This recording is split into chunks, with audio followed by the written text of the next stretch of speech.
Today we are going to do something a little different. We're going to walk you through a bunch of reporting that a lot of clients are not aware of.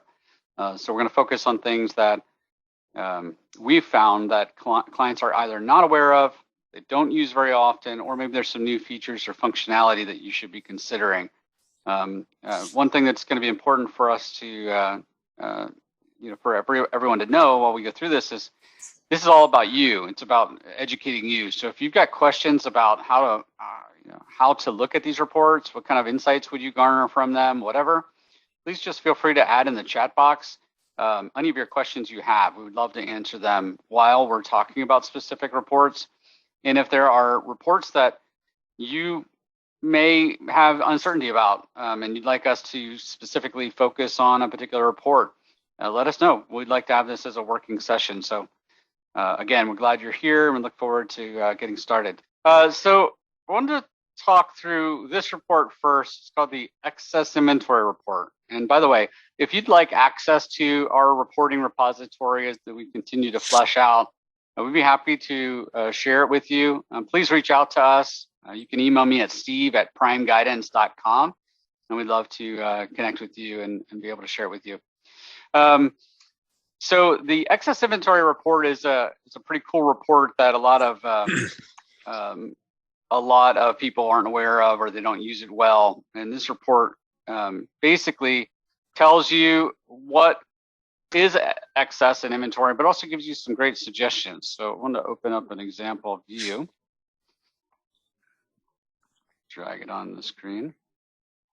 All right, so this is an Excel spreadsheet that is run when you generate this report, and it looks like a lot of information that is easy to glance over, but there's some cool things here that it provides.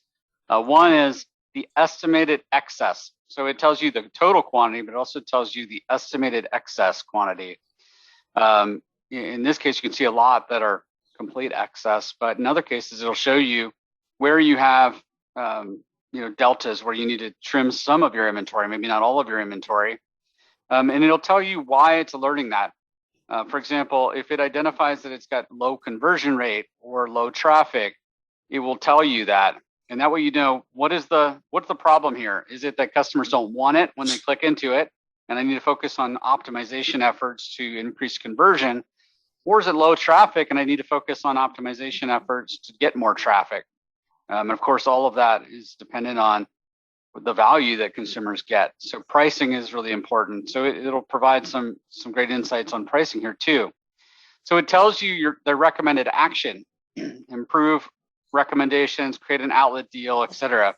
So if you were to, create an outlet deal, now you know how many units you have to sell, and it'll tell you what the recommended price is. It'll also tell you the recommended duration of sale.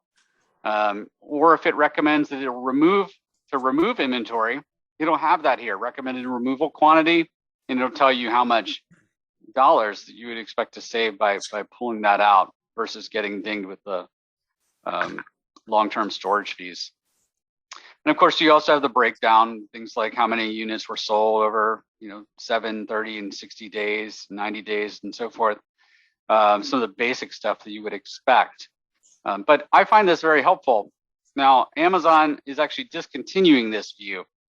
So some of these insights are not going to be continued in the new web version, but we'll show you that next.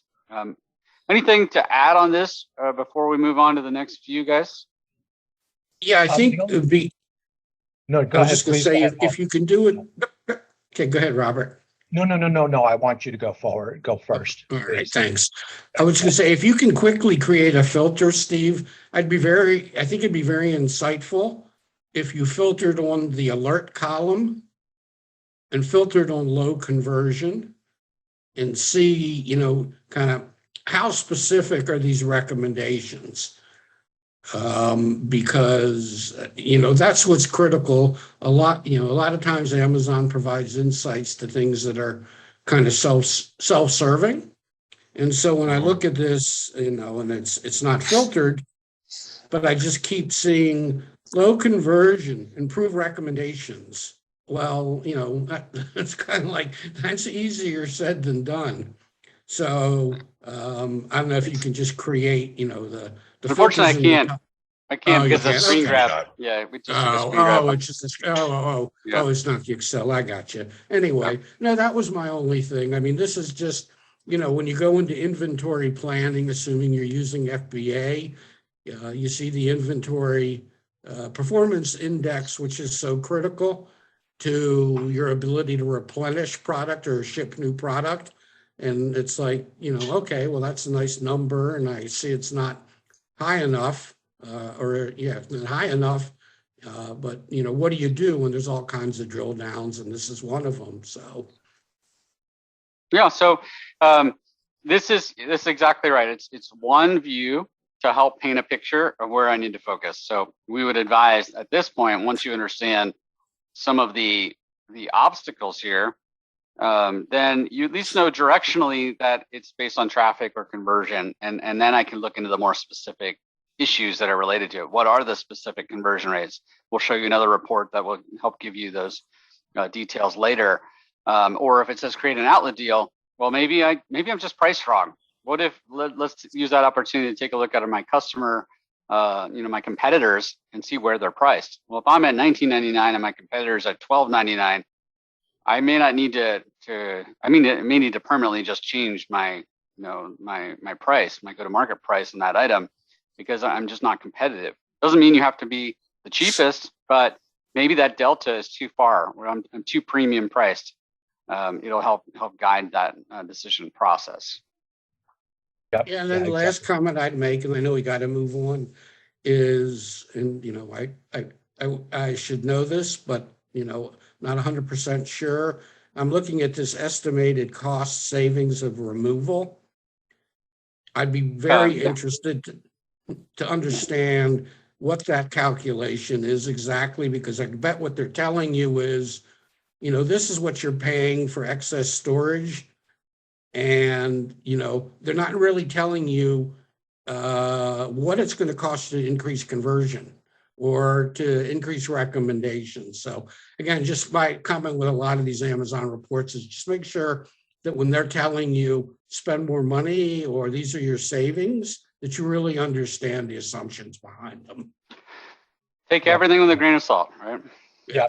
The only comment that I was going to make is sort of an associated report. I'm not no specific details there, but when looking at this report, I always like to look at the inventory age report as well, because that inventory age report is going to show me the age of each product, how much is in that time frame, and especially anything that might be moving over to long-term storage fees with it. So if nothing else, it might also help me focus on those items that have been aged longer with it, and prioritize those things, or make the decision that I need to remove the products before those fees hit, because they are significantly higher.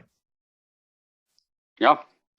And there's an aged inventory report that'll show you buckets by age.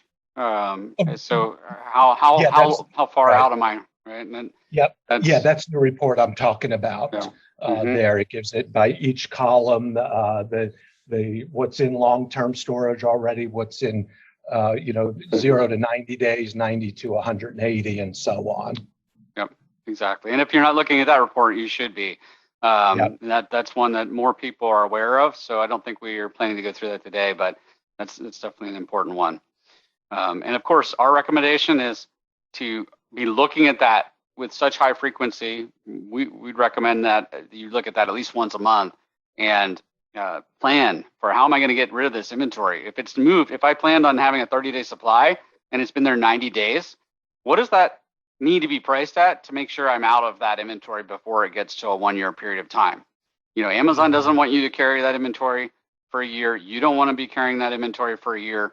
That's not how you make money.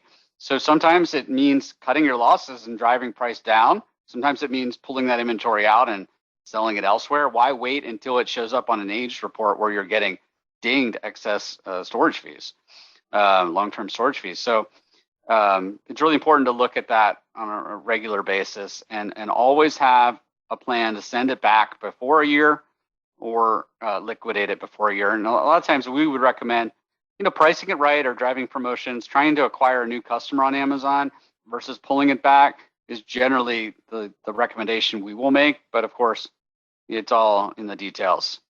We would even encourage automating that removal process. Should you forget, to action something, just automatically before it gets to 1 year, have Amazon send it back to you, because you should have had it resolved by then.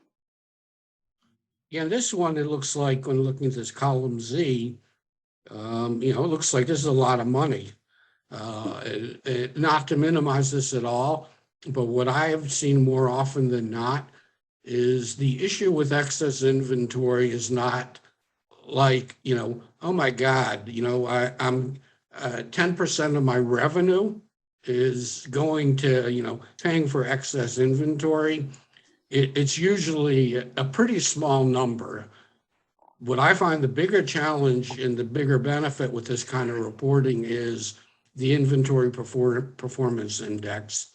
And if you don't get that under control and you've got these best sellers and you can't replenish them, that's where the real big benefit comes in here. Yep. Yeah. And that's important to know, Paul, because I have clients who have come, started off with us and they've had that low IPI score, and they say, get our IPI score up because I have a lightning deal and I don't have enough inventory. And can you do a spreadsheet, send it to Amazon, show them, prove to them with data that we're going to sell more than what we have? And I said, I can absolutely do that. And I say this jokingly, but I'm wasting my time. They are not going to allow you to ship more inventory in unless that IPI scores, even if you can show the data that you can sell this amount on this next lightning deal. I've had several clients that have had, decent IPI scores, like they're above the, recommended, threshold. And I had, in a lot of sellers had Amazon 90 days ago pull back on what they could send into inventory, even below what they had in inventory, so they couldn't send anything else in. And then we would, do a removal order strategically, and then all of a sudden, 2 weeks later, they're allowed to send more inventory in. Yeah, so absolutely. Yeah. Yep. Yeah, it works. Yep. Yep. So, and one thing to note too, for those that don't know, the IPI score has been lowered to 400 in order for you to have no storage constraints. That's a really good thing. The Amazon quotes that only 10% of sellers are going to have storage limitations now. However, it also is a bad thing because it means sellers are going to take their eye off the ball. And that's where we come into play to help make sure that doesn't happen.